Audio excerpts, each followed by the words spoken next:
Graças a Deus por esse devocional tão oportuno e saídas longas para ganharmos tempo.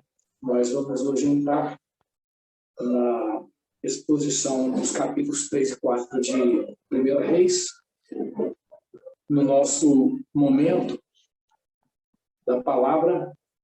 E, para tanto, vamos ler alguns versículos no capítulo 3, versículo 3 e seguintes, quando diz assim: Salomão amava ao Senhor andando nos preceitos de Davi, seu pai. Porém, sacrificava ainda nos altos e queimava incenso. Foi o rei a Gibeão para lá sacrificar, porque era o alto maior. Ofereceu 1000 holocaustos. Salomão, naquele lugar, em sonhos, disse-lhe: Pede-me o que queres que eu te dê. Respondeu Salomão: De grande benevolência usaste para com teu servo Davi, meu pai, porque ele andou contigo em fidelidade e em justiça e em retidão de coração perante tua face. Mantiveste-lhe esta grande benevolência e lhe deste um filho, que se assentasse no seu trono, como hoje se vê.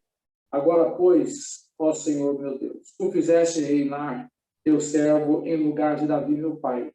Não passo de uma criança, não sei como conduzir. Teu servo está no meio do teu povo que elegeste, povo grande, tão numeroso, que se não pode contar. Dá, pois, ao teu servo coração compreensivo, para julgar o teu povo, para que prudentemente discirna entre o bem e o mal. Pois quem poderia julgar a este grande povo? Irmãos, nós temos nesta afirmação de Salomão, quando ele pede a Deus sabedoria, algo que é muito comum a todo servo de Deus, imbuído de uma grande responsabilidade, ou da grande responsabilidade que é comunicar a palavra de Deus. Quando pesa sobre os nossos ombros a missão de ensinar, de pregar, e a responsabilidade sobre outras pessoas, independente do número ser pequeno ou grande, mas pesa muito o fato de você saber que o que vai sair dos seus lábios, a sua postura de vida, sua ética de vida, né, sua visão de mundo, vai influenciar essas pessoas que Deus colocou sob sua responsabilidade de forma negativa ou positiva. E por isso que sempre que nós pensamos no ministério de cada crente, como está lá em 1 Pedro 2, eu gosto de lembrar que esse foi um dos motes da reserva, da reforma, né, protestante, o fato de que cada crente, devido à responsabilidade que está sobre os seus ombros, ele tem um sacerdócio. E esse sacerdócio deve ser exercido com temor, com santidade, para que nós possamos ser instrumento de possibilidade de salvação para os que estão sob nossa influência, e não um instrumento de queda, fator de tropeço.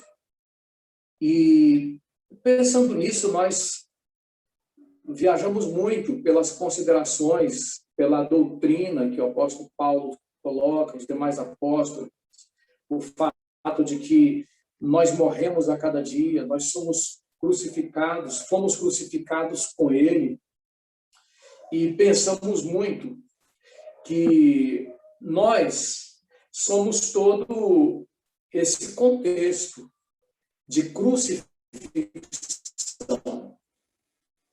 mais do que ser ou ter uma individualidade que ignora esse contexto que é o corpo de Cristo. Olhando para esse contexto que é o corpo de Cristo, nós sempre vemos uma cruz. Então, olhando para esse contexto, sempre vendo uma cruz, nós afirmamos continuamente: eu sou parte desse corpo crucificado. para o pecado, para eu não posso viver para mim. Eu não vivo, mas Cristo vive em mim, como está lá em Gálatas 2:20 e várias outras passagens. E por que eu estou fazendo essa introdução para falar da prosperidade, do êxito do governo de Salomão e para falar também da sabedoria que ele pediu a Deus e lhe foi dada? Quando você lê, por exemplo, 1 Coríntios, capítulo 1, versículo 18 e seguintes, você vê muito essa expressão sobre a sabedoria. O texto falando, citando as Escrituras, no sentido de que o Senhor destruiria a sabedoria dos sábios e aniquilaria a inteligência dos inteligentes. Aprove a ele salvar pela loucura da pregação. No contexto em que os gregos pedem sabedoria, os judeus pedem um sinal, mas nós pregamos para eles a Cristo crucificado. Esse Cristo crucificado, esta sabedoria que é a sabedoria da cruz, que para os judeus é escândalo, porque nunca admitiram até hoje a ideia do Messias crucificado. Então, isso é escândalo, né? Porque crucifixão era para os piores criminosos, né? Então, um escândalo para os judeus e loucura para os gregos. Porque os gregos tinham aquele entendimento do homem perfeito, né? E, além do entendimento do homem perfeito, entendiam que a pessoa, ao morrer ou desencarnar, eles entendiam, não tinha motivos para voltar, para ressuscitar. Era uma perda para eles. Eles nunca aceitaram a ideia também da ressurreição. Então, para eles, essa ideia era loucura, ela era insana, né? Mas para colocar que a sabedoria que Deus concede ao seu povo, ela não é digerível ao entendimento do homem natural, porque é loucura. Paulo fala disso. As coisas espirituais são loucura para o homem natural. Ele não tem condições de discernir sem que ele experimente o novo nascimento. Então, quando você vê a sabedoria no texto aqui de 1 Reis, capítulo 3, ela tem um contexto bem maior. O pedido de Salomão tem que ver com um contexto bem maior. Tem que ver com a revelação, né? Porque ele pede sabedoria para governar um povo. Que povo é esse? Esse é o povo da aliança. Esse é o povo que tinha recebido os juízos, os decretos, as leis, os estatutos lá do Sinai, como está no capítulo 24 de Êxodo, capítulo 34 também, né? Então, esse é o contexto em que precisamos entender sabedoria, porque até então, antes de Deus revelar-se aos seus servos, individualmente no Gênesis, né?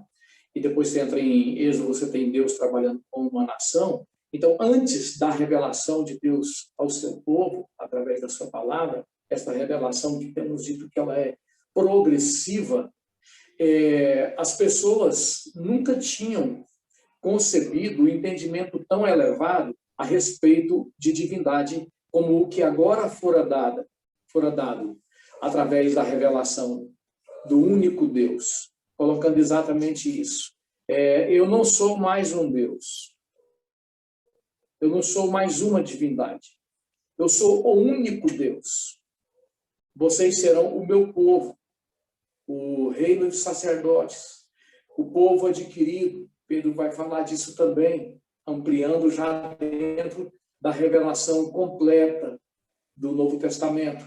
Então, a sabedoria, nesse contexto, é exatamente a palavra revelada. Foi dessa sabedoria que, antes de morrer, Davi falou para Salomão. Toma cuidado. Você vai ver lá no capítulo 2, quando ele fala para Salomão, já se despedindo, ele cita exatamente esse contexto. Ele fala ali dos juízos, ele fala dos estatutos, ele fala dos mandamentos, ele fala da lei. Então, esse é o contexto da sabedoria. É a palavra revelada, não é outro elemento, não é uma estratégia para que um projeto humano que tenha finalidades humanas em si dê certo. Não é nesse sentido, como muitas pessoas entendem. Eu preciso ter discernimento, preciso ter sabedoria, mas totalmente desligados do contexto da revelação de Deus para o seu povo para sempre. Se desligam totalmente e entendem sabedoria para acudir seus projetos. E aí onde você vê muitas vezes a Bíblia sendo transformada num mero manual de autoajuda, né? Vem para cá, participa dos nossos estudos, participa das nossas exposições, participa dos nossos cursos bíblicos, para você melhorar seu projeto de vida. Seja esse projeto de vida o casamento, que está mal das pernas, seja esse projeto de vida a empresa, né, as finanças, e por aí se vai, né? Seja esse projeto de vida inerente à saúde, que ficou ruim, precisa recuperar a saúde para que as coisas possam ser de novo bem encaminhadas, dentro daquele dizer, se tiver saúde, está bem, né? Então, as pessoas isolam o contexto de sabedoria da Bíblia e pegam um texto, isolam e aí fazem uma adaptação ao seu projeto particular de vida, né? Então, quando nós temos o sentido da sabedoria, é preciso considerar a totalidade das Escrituras, dos 66 livros, a condição total, plena da palavra revelada, sem a qual Deus não tem nada a tratar com ninguém. Se nós negligenciarmos esta palavra, o que Deus diz para nós claramente, você pode se levantar, mas não ajoelhe, não ore, não peça. Se você não vai considerar o que eu revelei na minha palavra, então você pode saber. Deus, tudo que ele fez, faz e fará, quis ele condicionar isso à palavra que ele revelou. Quis ele, na sua sabedoria, na sua soberania inquestionável, fazer através, em sintonia da palavra que ele revelou aos homens. Então, o que nós temos aqui? Nós temos um homem que ele tem áreas a serem aperfeiçoadas na sua vida. Você olha para os personagens bíblicos, você vê casos lamentáveis de promiscuidade em Abraão, que teve um caso com a sua serva Agar. Você vê o caso de Jacó, as mulheres de Jacó, não é? Você vê Davi, condição lamentável que Davi fez, né, cometendo até um assassinato depois de um adultério. Você vê o próprio Salomão. A Bíblia coloca claramente, logo no capítulo 3, o vínculo dele com a filha de Faraó, contra a palavra, contra aquilo que foi fixado para o seu povo. Mas a paciência de Deus aqui na revelação progressiva estava dando chance para essa gente ser tratada. Por isso que o texto alterna-se falando desses erros e falando também de virtudes. Salomão amava a Deus. Mas Salomão que amava a Deus, ele também era um Salomão que já tinha cometido um deslize. Casou-se com a filha de Faraó. Faraó sai lá do seu comodismo e ataca os cananeus em Gezer, mata-os, elimina-os e dá a cidade de Gezer como dote pelo casamento de Salomão para com a sua filha.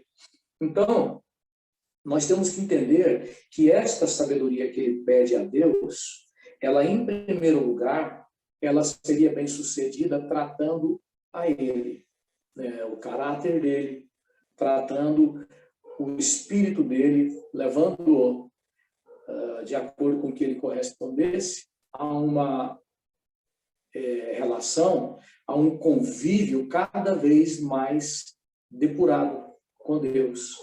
Porque esta revelação, que é a verdadeira sabedoria, ela leva o homem exatamente a ser trabalhado para conviver cada vez melhor com o Criador, para ser cada vez mais íntimo no seu relacionamento com o Criador. E aqui você tem a questão da sabedoria, né? Eu falei dessa questão do contexto, que muitos isolam o texto do contexto, porque você tem a sabedoria no sentido hebraico, conhecida como a Chokhmah, né? No caso, aquele que obedecia, que se abria para esta sabedoria tratá-lo, né? Vindo a palavra sabedoria também do latim sapere, né? Mas o mais importante para nós é o contexto hebraico. Então, aquele que se abria para que essa forma trabalhasse devidamente, ele era um raham, ele era um sábio, né? Ele tem a literatura sapiencial, né? Aludindo a essa questão da verdadeira sabedoria, inerente à totalidade da palavra revelada. Na contrapartida, você tinha no contexto gentílico a Sofia, né, que é o contexto de sabedoria humana. Qual que é a diferença básica entre uma e outra? Na Chokhmah, ou na sabedoria bíblica, o homem se abre para ser tratado pelo Deus de misericórdia. Ele, nessa condição de pecador, ele se rende. Aqui você vê Salomão, quando eu sou um menino, você vê uma atitude de abertura, de entrega, para ser tratado. Ele não era um menino, é provável que tivesse mais de 20 anos nessa altura, né? Mas há uma abertura para ele saber que ele não tem condição de subir a Deus e trazer Deus para a terra, de ir a Deus e pegar algo de Deus, construir uma ponte da terra para os céus. Não é a terra que constrói uma ponte para os céus, é os céus que constroem uma ponte para a terra. Esta ponte é a cruz de Cristo, né? Então, esta atitude de clamar, suplicar, para aqueles que entenderam, eu não tenho condições, eu não vou a lugar nenhum se não for tua misericórdia, se não for tua compaixão, eu não tenho possibilidade nenhuma de entender os teus propósitos se o Senhor não abrir minha mente para a palavra revelada, né? Se o Senhor não me iluminar quanto à palavra que já foi revelada, né? Então, a busca dessa sabedoria na forma do discernimento para com aquilo que já foi dado. A palavra já foi dada. Na época de Salomão, o que existia ali eram os primeiros 5 livros, né? Então, ele busca a sabedoria daquilo que já foi revelado. Nos nossos dias, você ora igual Paulo, oreis por mim, para que me seja dada a palavra. Ou seja, a palavra que, na verdade, é um jogo de palavras gregas, né? Mas o sentido é que a palavra já foi dada. Então, poderíamos entender, oreis por mim, para que aquilo que já foi dado me seja iluminado. Aquilo que já foi dado me seja acessível. Está ali, mas é preciso que me seja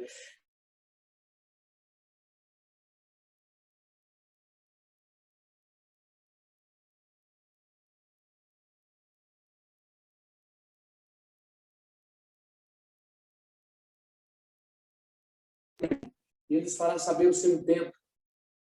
De modo algum, o Senhor desprezará a um coração quebrantado e contrito. Deus dá graça aos humildes, mas existe aos soberbos. Quando Jesus faz a oração ali, na comissão dos 70, graças te dou, ó Pai, porque essas coisas grandiosas o Senhor ocultou aos que se julgam entendidos, mas revelou a nós, teus pequeninos, e por aí se vai. A pessoa que entende a sabedoria bíblica, ele vive uma condição contínua de quebrantamento, de humilhação, de dependência, para que Deus o instrua naquilo que já foi revelado. Ele não sai por aí dizendo, de forma arrogante, soberbo, Deus está me dizendo, Deus está me mandando, Deus falou para mim que é para você não casar com a galega, não, casa com a morena. Deus falou para mim, Deus está me mandando te dizer que não é para você comprar a casa assim, assado, não, compra a casa daquele jeito. Deus está mandando eu te dizer que não é para você trabalhar um emprego assim, não, trabalha um emprego daquele. Não, isso aí são heresias. Isso aí é a própria arrogância da sabedoria humana que se apropria de uma suposta inteligência, de um suposto entendimento, para a própria soberba. Coloca a palavra revelada de lado, são pessoas que não se deixaram discipular, que têm uma sede muito grande por posição na igreja, por destaque, por ter pessoas fidelizadas a ela, faz um apelo ao lado místico do brasileiro, por exemplo, que é característico do nosso povo, o lado supersticioso, não é? E a pessoa fica impactada com aquele apelo místico e cede, começa a seguir esse profeta, entre aspas, como uma espécie de guru. Essa aí é a sabedoria carnal. Né? Eu citei o termo grego sofia, porque exatamente nesse contexto da sabedoria gentílica, a soberba se destaca. O homem acredita que ele é bom. O homem acredita que ele pode, por si mesmo, se superar. Né? Aí tem até o contexto da gnose, que diz, conhece-te a ti mesmo. É bem a promessa da serpente. Né? É bem a promessa do maligno. Ele sabe que você pode evoluir sozinho. Se você não obedecer limites impostos por ele, você pode prosperar sozinho. Essa é a sofia, né? Ele pega a palavra filosofia, né, para entender melhor esse contexto da pretensão humana de autoconhecimento, de possibilidades de conquistar cada vez mais, expandir mais, avançar mais para dentro das fronteiras do conhecimento pela sua própria habilidade. Né? Infelizmente, até dentro de vários ministérios, você tem muita coisa sendo dita nesse contexto da sofia, né? Da sabedoria humana, carnal, diabólica, como diz Tiago. Né? Então, enquanto esta sabedoria bíblica está tendo lugar para trabalhar, você tem as conquistas peculiares ao povo de Deus, né? Peculiares ao povo de Deus. Quando eu falo peculiares ao povo de Deus, porque você não vai encontrar na Bíblia, de Gênesis a Apocalipse, nenhuma situação em que Deus instruiu, orientou a pessoa para que a pessoa pudesse ser bem-sucedida na sua individualidade, no seu egoísmo. Aliás, não é nem na sua individualidade, no seu individualismo, né? Porque individualidade saudável ela existe na Bíblia. Mas não há nenhuma promessa na Bíblia para a prosperidade do individualismo, do egoísmo, do egocentrismo, nenhuma. Todas as promessas da palavra de Deus, elas se referem ao projeto de Deus para o seu povo. Povo que é o corpo cuja cabeça é Cristo. Não tem nenhuma promessa na Bíblia para um indivíduo isolado. Se você analisar o contexto de qualquer promessa que está sendo feita de Gênesis a Apocalipse, todas elas se direcionam ao seu povo, ao povo de Deus, ao povo da aliança. Né? Então, a orientação, a sabedoria, o discernimento que Deus dá é com relação aos interesses da sua obra pela história e para sempre vai ser assim. Ele vai entender o que Paulo coloca. Uns para apóstolos, evangelistas, pastores, mestres, doutores, fala assim do quíntuplo ministério, né? Então, tudo acudindo ao projeto de povo que nasce no coração de Deus, né? O povo da aliança. E enquanto essa sabedoria bíblica tem lugar, então você vê esse povo se fortalecendo dentro do propósito de Deus, dentro da unidade. Né? O que você vê aqui no capítulo 4, principalmente do versículo 20 em diante, você vai ver exatamente que há paz, há trabalho, né? Mas a paz, a segurança, né? Do versículo 29 em diante, vai exaltar mais uma vez a sabedoria dada por Deus ao seu servo, que ultrapassou todos os recordes de homens sábios daquela época, né? Ultrapassou tudo isso. Então, enquanto essa sabedoria flui, tendo oportunidade de alcançar o caráter, de alcançar as várias áreas do nosso ser a serem aperfeiçoadas, então você percebe que há unidade. Israel estava unido, as 12 tribos estavam unidas ali. Havia uma prosperidade financeira que acudia ao propósito da aliança, não à vaidade.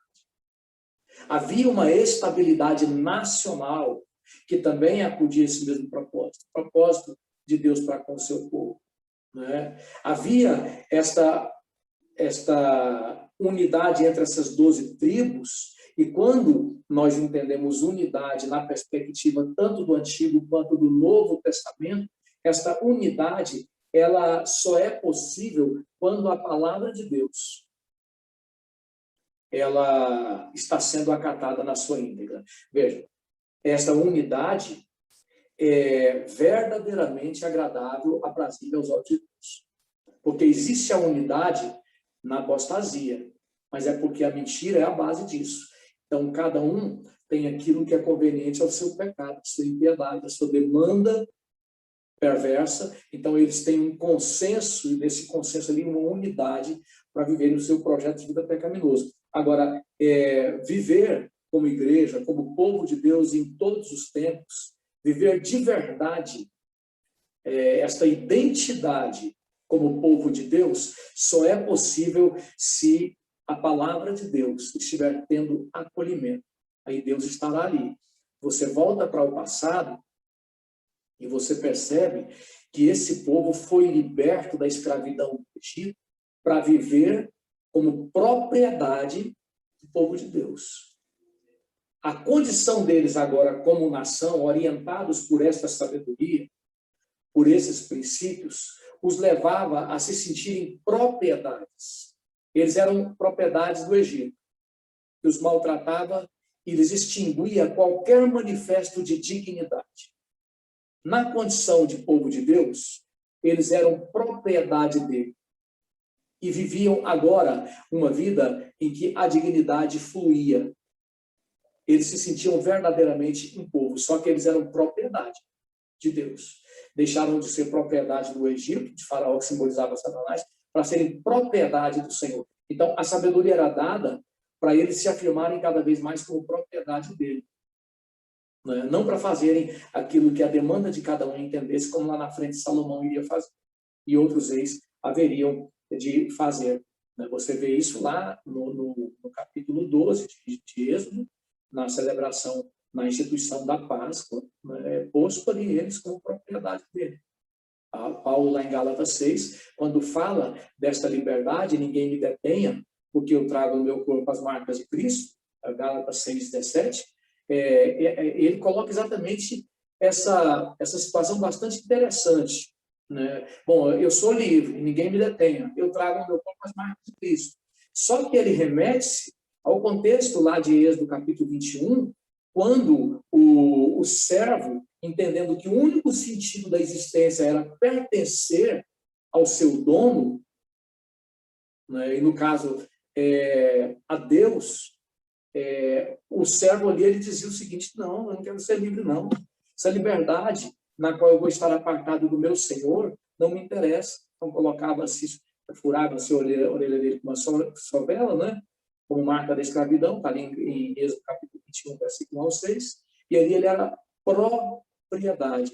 Esse era o contexto no qual Israel nasceu para ser de Deus, né? E a Hormá, a sabedoria pedida por Salomão, ela foi dada na palavra revelada, para que esse povo propriedade soubesse qual que era a vontade desse Senhor, desse seu dono. Então, por isso que Paulo, entendendo esse contexto, remetendo-se a esse contexto, diz: não, ninguém me detenha, eu sou propriedade agora de um Senhor. Eu vivo para a vontade dele. Né? Segundo Timóteo 2, ele diz, olha, ninguém que se alista para a guerra pode se embaraçar com as coisas dessa vida, a fim de agradar aquele que o alistou, né? Então, quando você vê essa explosão de bênçãos, de sucesso, aqui no capítulo 4 de 1 Reis, você vai ver, vai entender exatamente isso. O propósito de Deus, confiado ao seu povo, estava sendo servido, ou seja, Deus estava dando condições para que esse propósito acontecesse. Para que Israel fosse como povo, propriedade dele, nele tendo a sua identidade, né? E cumprisse perante as nações daquele tempo e de todos os tempos a missão que lhes foi confiada, né? Tanto que, apesar dos pecados, apesar de tanta rebeldia, de tanta destruição, a missão foi cumprida apesar de Israel, apesar dos pecados, apesar dos erros. Foi cumprida por quê? Porque Cristo veio, né? O Messias veio de Israel. Deus organizou toda a situação. Você tem um contexto genealógico, né? As chamadas Toledot, que são as gerações, que foram organizadas exatamente por Deus para que o inimigo associado à velha natureza não tivesse êxito em apagar a lâmpada de Israel, que era o cumprimento da profecia através do Messias vindouro. Ele veio, ele cumpriu. Tudo foi feito para isso. Aqueles que não entenderam, caíram. Não tiveram oportunidade de participar. Aqueles que quiseram pegar as benesses, tudo que Deus deu, como deu para aquele povo uma nação, um Estado independente, soberano, deu tudo aquilo para eles. Aqueles que não entenderam, então, morreram, né? Muitos estão no inferno até hoje, nunca mais sairão. Outros tropeçaram e tiveram chance de se arrepender e se arrependeram, né? E antes de passar para os irmãos que queiram participar, de ler os comentários, ou ouvir alguém queira falar, irmãos, nós temos sempre que compreender a Bíblia como palavra atualíssima para todas as gerações, né? Porque se nós compreendermos esse fato, nós saberemos como nos situar diante dos desafios do nosso tempo. Nós saberemos como é que vamos servir a Deus diante dos desafios de agora. Você tem aqui nesse contexto um povo, Estado. Isso não foi uma lenda. Você tem uma nação, você tem governo, você tem toda uma organização política, econômica, social. E nessa situação toda, você tem o Deus da história manifestando-se ali, dando oportunidade para que cada indivíduo componente daquele contexto político, socioeconômico, geográfico, antropológico, etc., cada indivíduo pudesse entender o plano de Deus para a humanidade, não só naquele momento, mas implicando que aquele momento estava ligado a um contexto maior, que era o contexto eterno. A palavra de Deus para as nações, no seu contexto eterno, e vinculada, sobretudo, a Cristo. A obra de Cristo no seu sentido vicário, em que ele veio para salvar, e no sentido da sua vinda gloriosa, né? Então, Deus, ele sempre teve um plano para cada indivíduo e para cada nação, para cada povo, ao longo da história. Nisso Israel se destaca, porque deles veio o Salvador. Mas veio o Salvador não para eles nacionalizarem a salvação como eles queriam. Veio para que eles comunicassem esse Salvador para a humanidade. E é muito importante compreendermos que esta palavra, ela fala hoje para com o Brasil. Eu tenho dificuldade porque há muitas vozes que entenderam que nós não podemos aplicar a palavra para os acontecimentos, porque se aplicarmos a palavra para os acontecimentos odiernos, então o pastor está metido em política, está falando em política, né? A nossa história mostra o contrário, né? A nossa motivação, nosso testemunho mostra o contrário. E além da nossa história, nossa motivação mostrar o contrário, a vida dos profetas, de Jesus e dos apóstolos, também foram existências que se situaram no contexto de seu tempo e se posicionaram falando de valores, falando dos valores do reino, protestando contra o pecado, de autoridades, lideranças, enfim. Veja, o contexto aqui, tem um governo, Israel. Olhe bem para isso. Né? Tem uma nação, tem uma organização, tem uma situação política, social e econômica. O que eu faço? Eu ignoro tudo isso e pego alguns textos isolados para não provocar alguma insatisfação perante pessoas que não querem olhar para o contexto, que querem calar a palavra de Deus. Estão confortáveis na condição em que se encontram, não é? E talvez, quando se fala do contexto que chama todos a responsabilidade, isso as incomoda, né? E a gente é pressionado para ignorar o contexto e apenas falar, quem sabe, do que está nas caixinhas de promessa. Não sei se todos os irmãos que estão aqui se lembram da caixinha de promessa, aquelas caixinhas, isso, a maioria dos versículos, 100% é só bênção, só coisas, vamos dizer assim, positivas, nada chamando ao arrependimento, ao quebrantamento. Talvez esse seja o sentido que muitas pessoas querem que a gente trate dos acontecimentos odiernos, que a Bíblia se exclua, que os verdadeiros ministrantes se excluam, se calem, se lacrem. Não posso fazer isso. A minha responsabilidade é maior do que aquilo que possa se traduzir como pressão. Mas, enfim, nós temos um contexto aqui em que houve posicionamento das pessoas naquela época. E nós temos que nos posicionar porque o nosso contexto também mostra os benefícios que Deus deu para a nossa geração, como crentes, seja no Brasil, seja nos Estados Unidos, seja na Rússia, seja onde for, entende? O povo de Deus, onde ele está, ele precisa ver o que Deus colocou ali à sua disposição. Aqui no nosso caso, nós temos uma nação que é livre, por enquanto. Deus nos deu isso. Né? E nós temos que saber nos posicionar, focando na sabedoria da palavra de Deus, no conjunto de princípios da palavra revelada, para termos uma postura que realmente diga para tantos quantos queiram saber qual a razão da esperança. Está em nós. Tudo isso aqui é a palavra de Deus querendo tratar a cada um de nós individualmente, nos melhorar na nossa comunhão com Deus e no nosso serviço para Deus. Foi quando esta palavra foi colocada de lado, esse povo deixou de olhar para a sua comunhão com Deus, passou a usar tudo que Deus deu, inclusive a nação, as bênçãos que se traduziam na existência da nação, deixou de usar aquilo, encarar aquilo para atender os interesses de Deus. Então, o que aconteceu? Né? A sabedoria bíblica, a Hormá, deu lugar, ou eles fizeram com que ela recuassem para que a sabedoria carnal tivesse vazão. Né? Aí é onde você vai ver que Salomão mergulhou no hedonismo. Né? A sabedoria verdadeira posta de lado, ele começou a acenar para as outras nações, né? Mais de 700 princesas, mais de 300 concubinas. Né?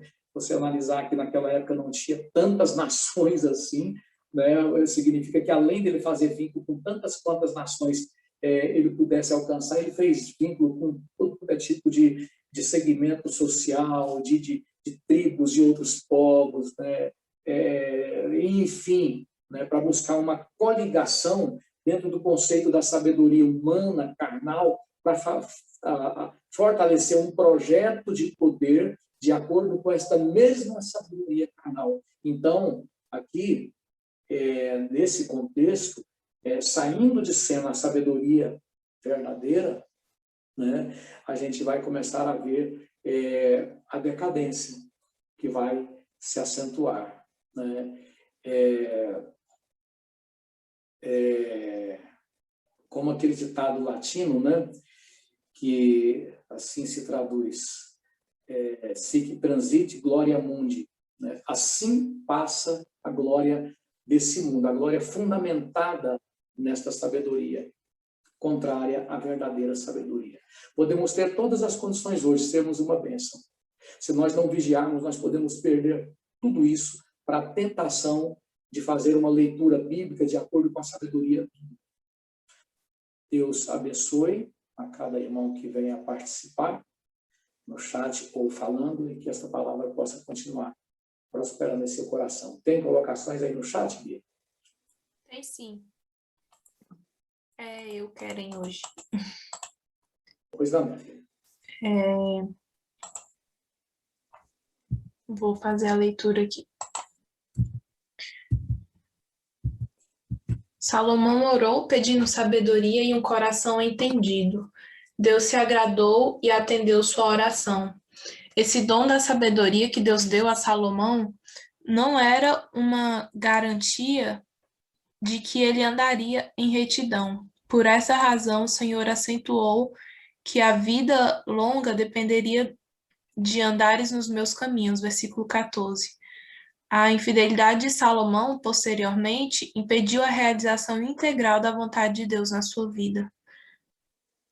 Com certeza, com certeza. Palavra muito oportuna, né? E que a gente tem que pensar, meu Deus, qual contribuição eu posso dar para que minha família, meus parentes, meu país possa viver o teu propósito, para que não percamos, para que o Senhor não tenha que levantar uma geração para viver o propósito que o Senhor tem para nós, né? Então, a condicionante aí, como esse entendimento dessa reflexão, lida do chat, é exatamente essa, né? De que a fidelidade a palavra de Deus, a palavra revelada, garante esta firmeza, esta estabilidade, né? Garante a continuidade do que Deus tem para a sua vida, para as pessoas que estão ao seu redor, né? Para a nossa sociedade, para o nosso país, para a nossa geração. Aí tem mais uma pergunta. Hoje foi falado no devocional sobre o rei de Tiro e sua arrogância e orgulho que o levou à ruína e queda. Quando pensamos em Salomão, vemos que ele tinha cerca de 20 anos quando assumiu o reino, e mesmo em uma idade talvez imatura, foi humilde e reconheceu sua necessidade de Deus para reinar. Fazendo uma comparação entre esses dois reis, como fazer para não chegarmos no ponto que o rei de Tiro chegou, perdendo a sabedoria e se tornando arrogante a ponto de Deus rejeitá-lo? É interessante, né? Porque de Salomão para Tiro é rapidinho, é um tiro. Salomão para Tiro é um tiro, é rapidinho, né? Se nós não vigiarmos, o pecado é uma realidade, né? O pecado não é uma possibilidade, não é uma realidade. A ponto do escritor aos Hebreus colocar aqui o pecado, capítulo 12, nessa memória, o pecado tenazmente nos assedia. Salomão, aquele povo, aqueles reis de Israel, eles tinham ali, conforme os fundamentos de Deuteronômio capítulo 17, o traslado da lei ao lado dele. Ele tinha que vigiar, estudando sempre a palavra, né? Porque não é a questão de ler, você tem que ter um compromisso de ler estudando, né? Então eles eram conhecedores, só que declinaram disso, descuidaram disso, foram negligentes com a observância contínua da palavra. Aí onde de Salomão para Tiro é rapidinho, do céu para o inferno é rapidinho. Quem está em pé, olhe para que não caia. Do novo homem para o velho homem é rapidinho também, né? Eu me preocupo muito, irmãos, porque não tem outra forma de apacentar a não ser com a palavra. Já que Deus não deu para o seu povo nenhum outro instrumento da graça além da palavra. Deus não deu para os verdadeiros pastores nenhum outro instrumento para apacentar além da palavra, né? Eu não sei o que é que muitos irmãos estão fazendo, que os anos estão se passando. Eles não estão entendendo a importância de momentos como esses que estamos tendo aqui. Eles têm várias prioridades. Eles se dizem crentes, mas o único instrumento através do qual Deus trata, Deus fortalece, Deus salva, Deus santifica, Deus faz tudo o que Ele sempre quis fazer, sempre faz, sempre fará, que é a palavra. Esses irmãos não têm compromisso. Tem compromisso com a comunhão, né? Com os salvos que se expressa através da palavra, exposta verdadeiramente, né?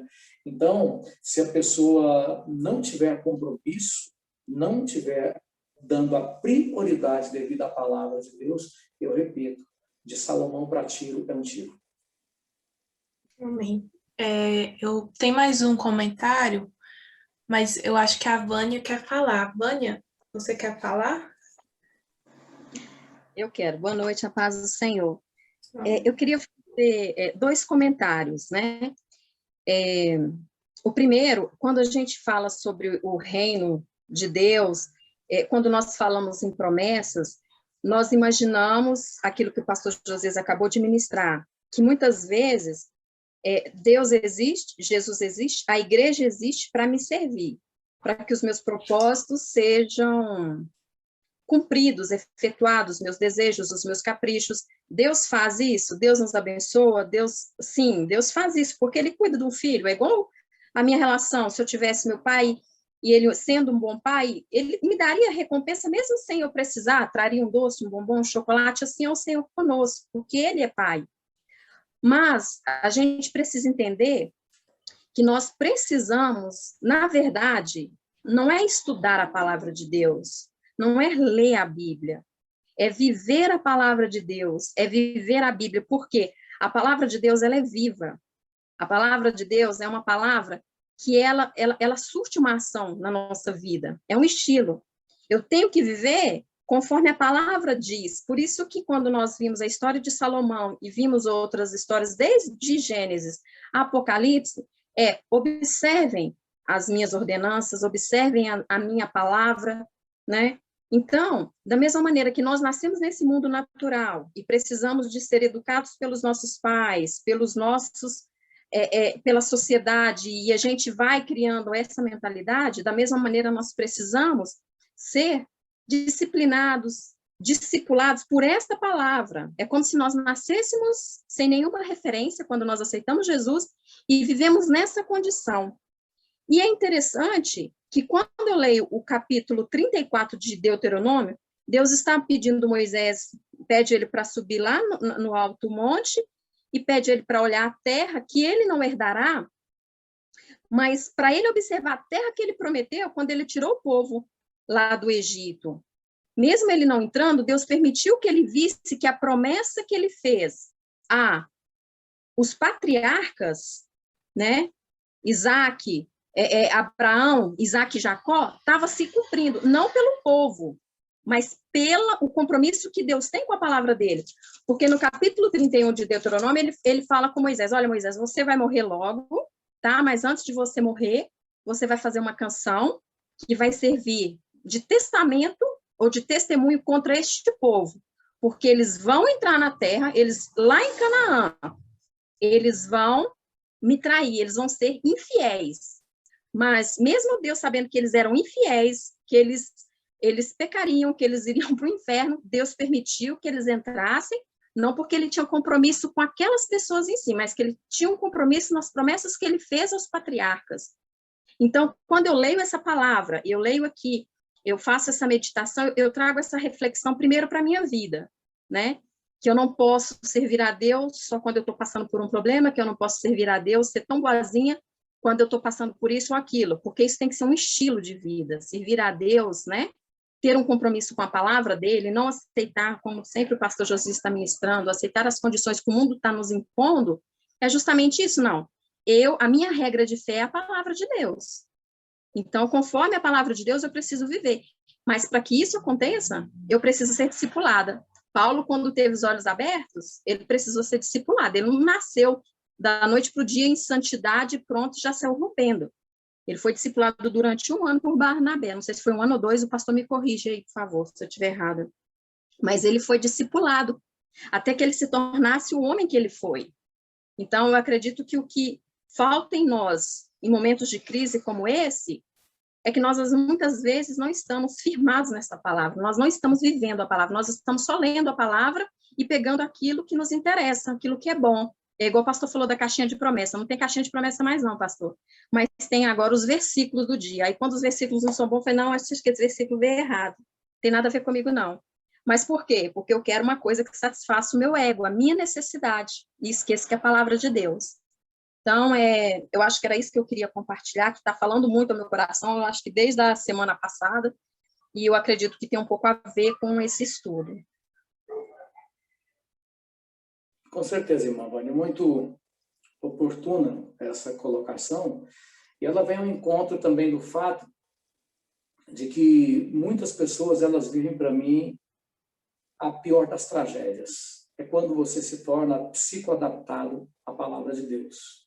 Tem pessoas que eles até adquiriram cultura bíblica, eles até têm um domínio dessas ferramentas como exegese, homilética, hermenêutica, domina com habilidade muitas áreas, como a área escatológica, né? Por aí se vai. Mas, infelizmente, nessa tragédia maior, que é a psicoadaptação, palavra, né? E a gente vê isso quando Jesus fala para Nicodemos, falando dos nascidos da carne. São pessoas que têm cultura bíblica, têm convívio com a igreja, por tradição, né? Nicodemos era esse exemplo. Ele era, para a época dele, o equivalente a uma espécie de livre-docente de uma faculdade. Livre-docente tem trânsito em qualquer lugar. Assim era um homem como Nicodemos, mas Jesus colocava o conhecimento dele como um conhecimento natural, dos nascidos da carne, ou seja, ele tinha informação abundante, mas ele não tinha formação. Por isso que diz que é necessário nascer de novo. Então, uma compreensão verdadeira da sabedoria bíblica, ela se caracteriza, como falamos no começo, no quebrantamento, na humildade, porque há um coração contrito e quebrantado o Senhor não despreza, no sentido de que aonde há humildade, abertura, a palavra que é ministrada, ela progride indo de informação para formação. É por isso que Paulo fala que as palavras que eu vos comunico não são sabedoria humana, não é a questão da sofia, mas é a Chokhmah. Então, não é sabedoria humana, mas é demonstração de espírito de poder. É porque saiu, progrediu daquilo que a pessoa recebeu como informação para formação. A irmã Vânia falou do discipulado, que é eterno na vida de todos os salvos. A gente precisa dessa comunhão que nos discipula a cada dia. O conhecimento, conheçamos e prossigamos em conhecer ao Senhor. O maior exponente das verdades bíblicas, o apóstolo Paulo, ele chega ao ponto de colocar isso em Filipenses capítulo 3. Não que eu ainda tenha alcançado. Olha só, Paulo poderia presumir que era o bambambam na palavra, ninguém nunca ministrou como Paulo, quis o Senhor Jesus tornar Paulo o que ele se tornou, o maior exponente das verdades bíblicas de todo o tempo, e para mim o homem mais sábio, mais culto da história humana foi Paulo. Não tem tempo para detalhar isso aqui agora, mas eu não tenho dúvida de que ele foi isso. Esse diz claramente, não que eu ainda tenha alcançado, né, mas uma coisa eu faço, que é deixando para trás todas as coisas e avançando para o alvo, eu prossigo pelo prêmio da soberana vocação de Deus em Cristo Jesus. Então, nós precisamos, irmão, você precisa pegar essa palavra que está sendo ministrada, e você precisa levar ela para o seu convívio aí, com sua mãe, com seu pai, com seu cônjuge. Escolhe um dia, daqui para domingo, antes da escola, ou melhor, daqui para sábado, para vocês se encontrarem de novo. Não é assim que o bom estudante faz? Ele não pega a matéria lá que o professor ministra, ele não vai para casa de novo remover aquilo. Então, procure ter um momento de comunhão com sua família. Escolhe um dia daqui para sábado, para vocês conversarem de novo, se reunirem ali em oração e falar sobre esta palavra de novo, dando a esta palavra chance dela sair da informação para formação. Converse sobre o que foi ensinado aqui, porque era assim, no Antigo Testamento, dessa forma, andando, se assentando, se levantando, não é? Antes de dormir, antes de qualquer atividade, era a palavra o tempo inteiro. E no Novo Testamento, da mesma forma. Isso era passado de geração para geração, né, a ponto das pessoas fazerem exclamações, como a que está lá em Atos 13, se não me falha a memória. Nós queremos, Paulo, que você, no sábado que vem, repita estas mesmas palavras, né? Então, o compromisso com a palavra revelada, de forma quebrantada e humilde, para que aquilo que é informado na sã doutrina tenha possibilidade, nesse coração quebrantado, de se transformar a informação em caráter. Formação. Informação transformada na formação. Tem mais algum comentário aí? Sim. Como é que Salomão, detendo tanta sabedoria divina, acabou se desviando do Senhor e servindo a outros deuses? Temos que parar para refletir isso. Aquele que está em pé, olhe para que não caia. Vemos o cumprimento dessa palavra. Aí um outro comentário é, bom, ter sabedoria e viver com sabedoria é duas coisas diferentes. Muitos têm sabedoria terrena, que são as filosofias vãs e etc., mas não sabem quem é Deus, e existe também aqueles que têm sabedoria divina e vivem de acordo com essa sabedoria do céu. É o que o apóstolo Paulo comentou ali no capítulo 1, versículo 19, de 1 Coríntios. Ele faz essa pergunta: aonde está o escriba? Aonde está o sábio? Aonde está o inquiridor? Como está escrito: eu vou destruir a sabedoria dos sábios e a inteligência dos inteligentes. Porque o mundo não pôde conhecer a Deus pela sua própria sabedoria, então aprove a Deus salvar pela loucura da pregação. Então, exatamente é isso aí. O conceito de sabedoria do homem querendo construir uma escada até Deus, se achando que não chega a lugar nenhum, a não ser ao inferno, se não se converter, e a palavra de Deus, que é a mesma de ontem, de hoje e de eternamente. A pessoa tem que se humilhar perante a palavra de Deus, a palavra revelada, né? Mais comentários? Participação? Alguém quer falar? Alguém que não se expressou e tem alguma dúvida?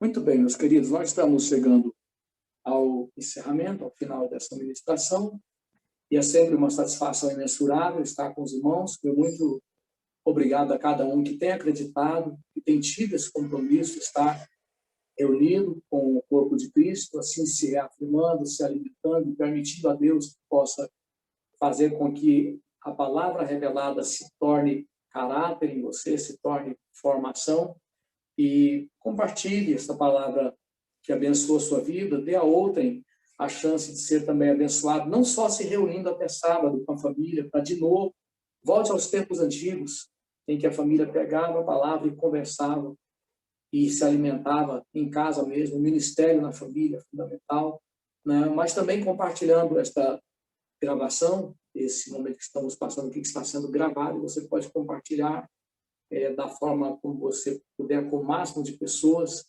levando a IDB Canangolândia a ter uma participação no contexto global de evangelização, de difusão da palavra de Deus.